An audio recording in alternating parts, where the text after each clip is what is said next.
इतनी ज्यादा बिजली महाराष्ट्र को मिलेगी, लेकिन बिजली पैदा करने के लिए पानी चाहिए। अब सरदार सरोवर डैम पर सारा कंस्ट्रक्शन हो चुका है, गेट लगाना बाकी है, सिर्फ गेट लगाना। 5 साल हो गए, दिल्ली की कांग्रेस की सरकार राजनीतिक कारणों से गेट खड़े करने की परमिशन नहीं देती है। हमने कहा साहब गेट लगाने दीजिए, मैंने प्रधानमंत्री को कहा कि गेट लगाने दीजिए। अगर आपको लगता है कि पानी भरने से पीछे किसी गांव को परेशानी हो रही है तो दरवाजा बंद नहीं करेंगे, पानी को जाने देंगे, लेकिन लगाने तो दो, क्योंकि वो गेट इतने बड़े हैं कि लगाने में भी 3 साल लग जाएंगे। गेट तैयार पड़े हैं, 6 साल से परमिशन नहीं मिल रही है। अगर भाइयों बहनों मुझे वो गेट लगाने की दिल्ली की सरकार परमिशन दे दे और आपके यहां के महाराष्ट्र के मुख्यमंत्री को आप बताइए, उन पर दबाव डालिए, वो दिल्ली की कांग्रेस सरकार को दबाएं, और अगर सरदार सरोवर डैम पर गेट लग जाए तो महाराष्ट्र को मुफ्त में हर वर्ष 400 करोड़ रुपए की बिजली मिल सकती है, 400 करोड़ रुपए की। अब आप देखिए, हम देने के लिए तैयार हैं, इनको लेने की फुर्सत नहीं है, लेने की फुर्सत नहीं है। भाइयों बहनों, अगर हम चाहते हैं कि विकास करना है भाइयों, तो विकास हो सकता है। भाइयों बहनों, देश के सामने सबसे बड़ी समस्या है गुड गवर्नेंस। स्वराज्य मिला, सुराज्य नहीं मिला, सुशासन नहीं मिला। इसी महाराष्ट्र की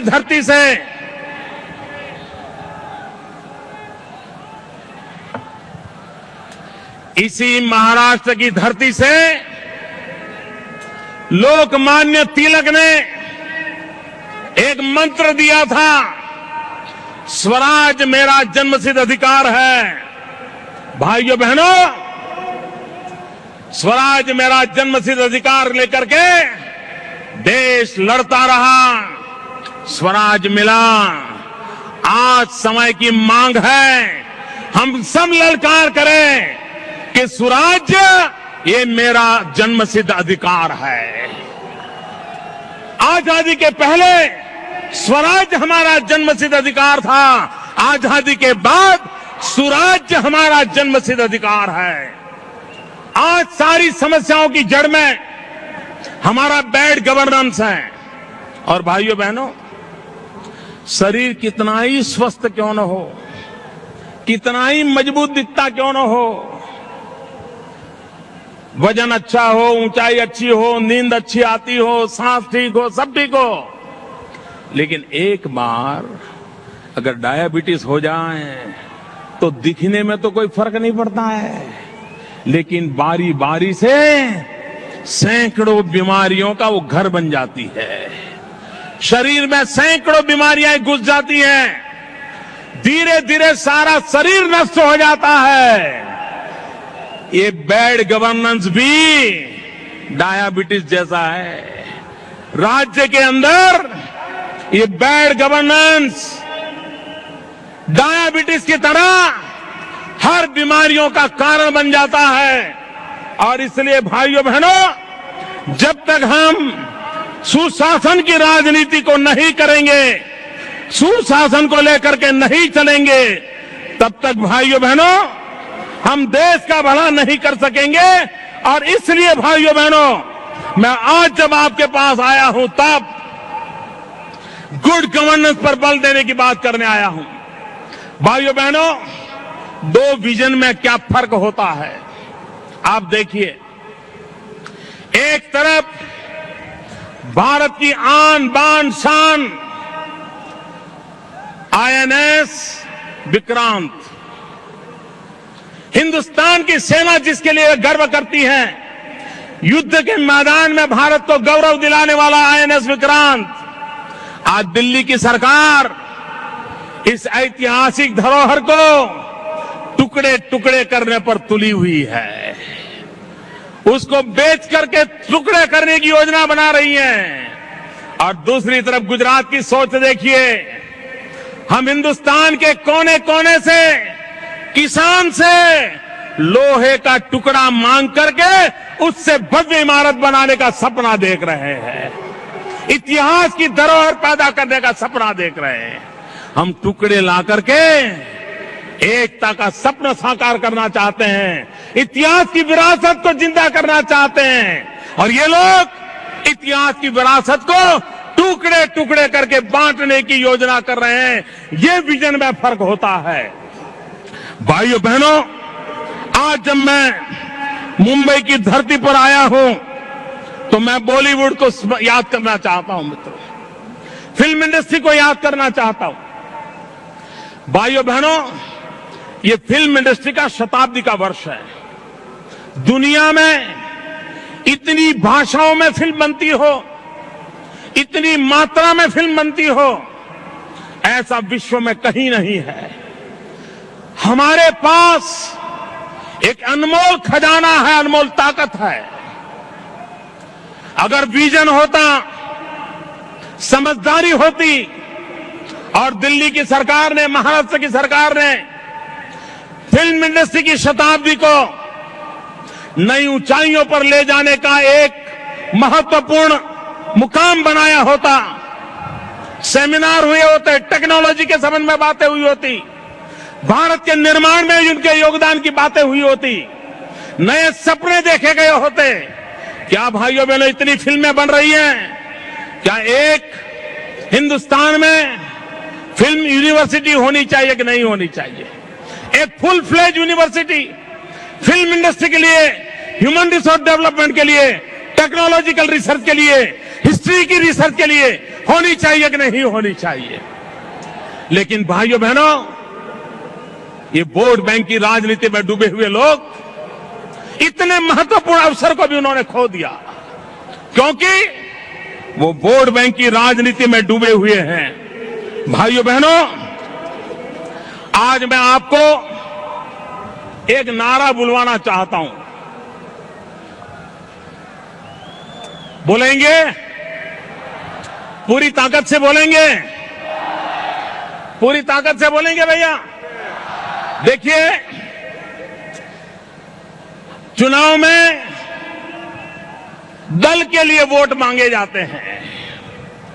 इतने सारे चुनाव हुए देश में, दल के लिए वोट मांगे गए हैं।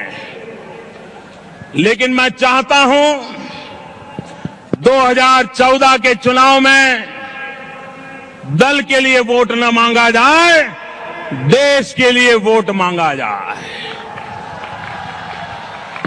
दल से बड़ा देश होता है। और इसलिए भाइयों बहनों, हम एक मंत्र लेकर के जाना चाहते हैं।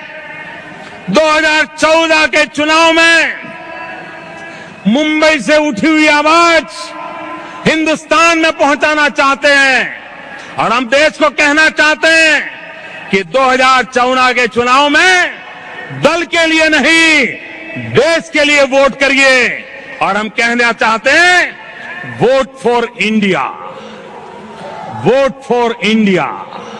भाइयों बहनों, मैं बोलता हूं, आप पीछे बोलना वोट फॉर इंडिया। बोलेंगे? आपको बोलना है वोट फॉर इंडिया। बोलेंगे?